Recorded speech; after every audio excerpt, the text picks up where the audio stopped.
Good to see you again, Miss Hartwood. Mrs. Thompson told me you were here. She also alerted me that you brought a detective with you. I'm very curious to hear what this is all about. You don't remember me, do you, Miss Hartwood? We met at your family's house in the Garden District, when your uncle was about to be admitted under my care. No, I remember. Sorry. I'm not really feeling well. Oh, well, in that case, have a seat. Let me make you a drink.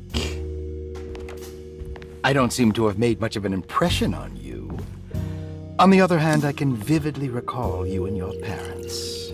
Because of our cheerful disposition, I'm sure.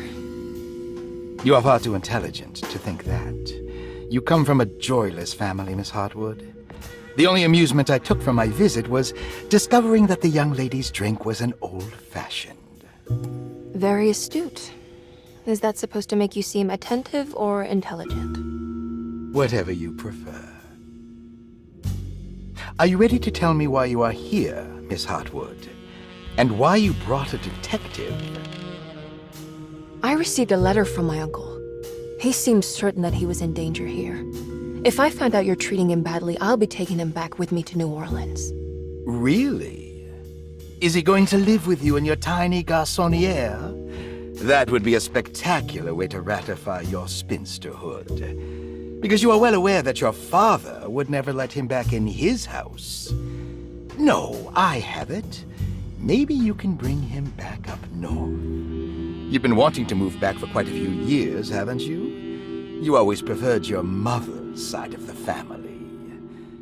Jeremy is free to leave with you. I won't object. However, there is one problem, as you might have learned.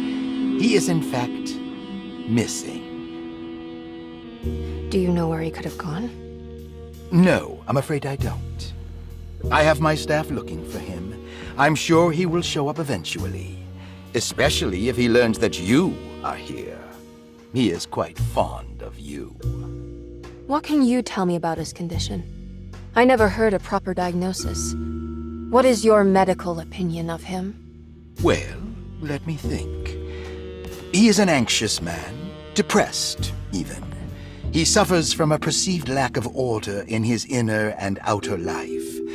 He constantly complains about events not presenting themselves according to their divine nature. In the Dark Man? Hard to tell if it was ever anything specific. Jeremy uses the Dark Man as a psychological scapegoat to avoid facing the truth that he is in any way at fault. You don't think there can be any truth to the Dark Man's supernatural existence?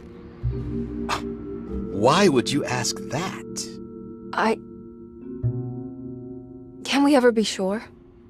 If the Dark Man is some sort of evil presence that is in possession of Jeremy?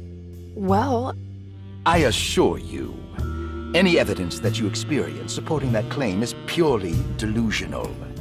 Don't get caught up in mass hysteria, Miss Hartwood. You wouldn't want to take your uncle's place in this hospital, would you?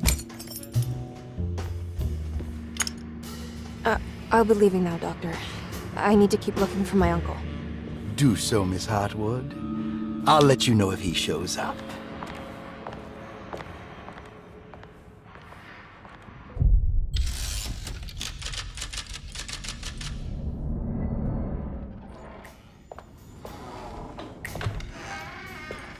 Detective Carnby!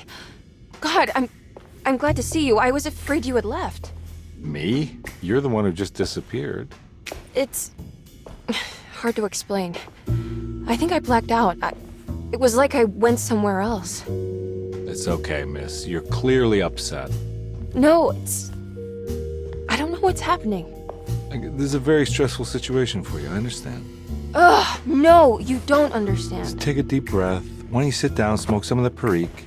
If you want, I could even drive you back to New Orleans. I just want to have a talk with Dr. Gray first. I want to stay. I found a talisman just like the one in the painting. I think I might be able to figure out where Tarawea is, where Jeremy wanted to go. That's great. Just stay out of trouble, okay? Let me handle the investigation. I'm not crazy, Detective. Not yet. Okay, catch you later.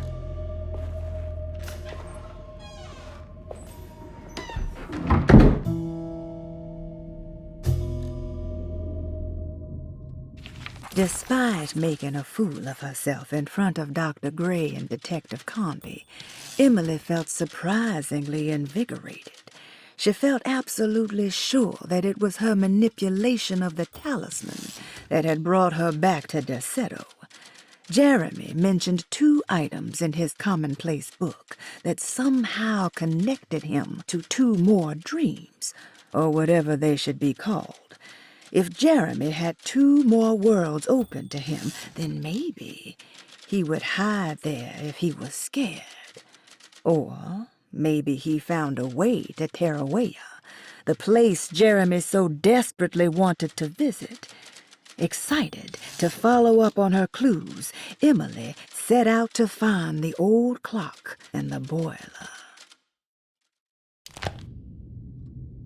If a talisman like this can open up doors between the French Quarter and Derceto, then maybe Jeremy is hiding in some strange other world, like Tarawea, the place he mentioned in the book. No matter where he is, it's clear that my search won't be limited to Derceto.